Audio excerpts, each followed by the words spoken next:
Hello there! How's it going? First, a sip of tea. Well, hello everybody. It's nice to see you all. If you don't know me, my name is Lucille.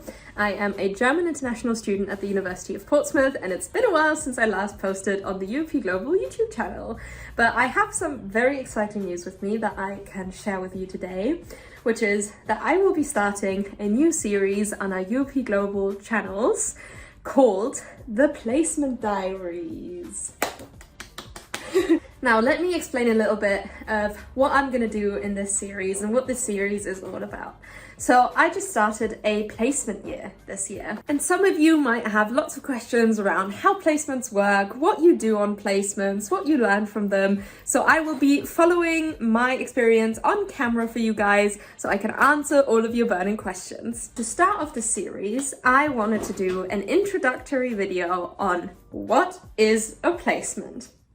Now, basically, a placement is a year's worth of work experience that you do in the field of your study. So for me, this would be psychology. So first of all, placements can be at different times. Now, I'm doing what is called a sandwich year placement. Sandwich year placements are called sandwich because they are in between your second and your final year of your undergraduate study. So basically, sandwiched in between the 2 years. Another version that you could do is called a connected degree, where you do a placement year after you've finished studying. Also, placements might be in different places. So placements can happen all across the UK if you find one in a different place in the UK, but they could also happen internationally if you wanted to work abroad for a year. Another thing that you could do if you didn't want to work for a year, but you wanted to do a year of studying during your placement year, you could do something called study abroad. Now, this is where you basically go away for a year in countries offered for your course and study at one of our partner universities. Now, why did I decide to do a placement? So I decided to do a placement because I really wanted to see what it's like to do research professionally. I decided to do a placement to really get to experience this and get a sort of sense of what that work might look like and if this is something that I could see myself doing. One of the most valuable things you will get out of your placement is this a career that I can see myself going into, or is it not? Both very valuable experiences. Now, another reason why I decided to do a placement is to be able to learn how to apply the skills that I learn in my course in real life. Another reason I decided to do a placement is because it's going to look really great on my CV. So employers are always looking for people with work experience, especially if it's something that relates to your field of study. Another reason why I decided to do a placement is to get to explore England a little bit more and live in a different city for a little while. So instead of Portsmouth, I'm now living in Bristol for 1 year. And this is a really fun experience just to meet some more new people, get to know a different city, a different routine, a different lifestyle, and also just see for yourself if you could see yourself living somewhere else. Finally, I also decided to do a placement because you're going to learn lots of new skills as well. So there'll be lots to add to your CV on things that you have now learned to do. And it's a great challenge for you to step outside of your comfort zone and really experience things that you haven't before. Now, moving on to how to get a placement. Now, this is a very interesting question because getting a placement can happen in many different ways. For me, for example, I did something called a speculative application. This is very useful if you already know where you might want to go, or if you know the company that you want to go to, or the type of work that you want to do. Basically what I did is I knew I wanted to go to Bristol and I knew I wanted to do a research-based placement year. So I emailed the departments of psychology at the University of Bristol and the University of the West of England and just asked them via email if they had any vacancies for placement students. Now, if you can go really specific, that is also going to be really great for you. So at the University of Bristol, for example, I emailed a supervisor on a very interesting research project that was going to run during the time that I wanted to do my placement year, and I emailed her asking if there is any chance that they would take placement students on this specific project. Now, this is going to be really good for you for a multitude of reasons. First of all, it shows initiative.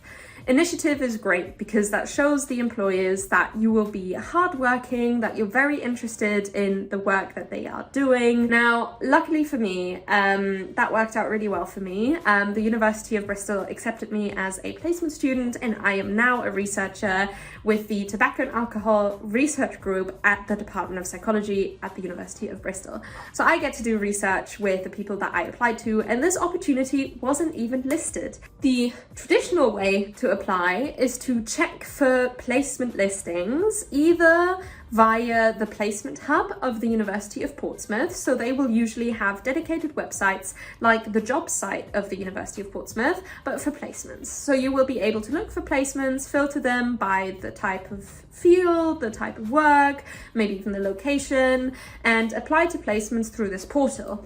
Now, this might either say to send an application straight by email, which usually contains a CV and a cover letter, or it might be through one of the portals of the employers, where you might do psychometric tests, or you might have to answer some questions in forms rather than in the form of a CV.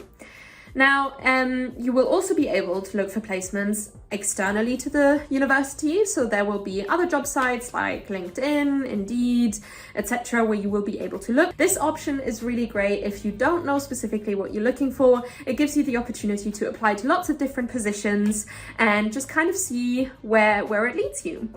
Another tip I have for you, if you don't know what you're looking for, is to make an appointment with the Placement Hub at the University of Portsmouth. Now, psychology falls under science and health, so our Placement Hub is called the Science and Health Placement Hub.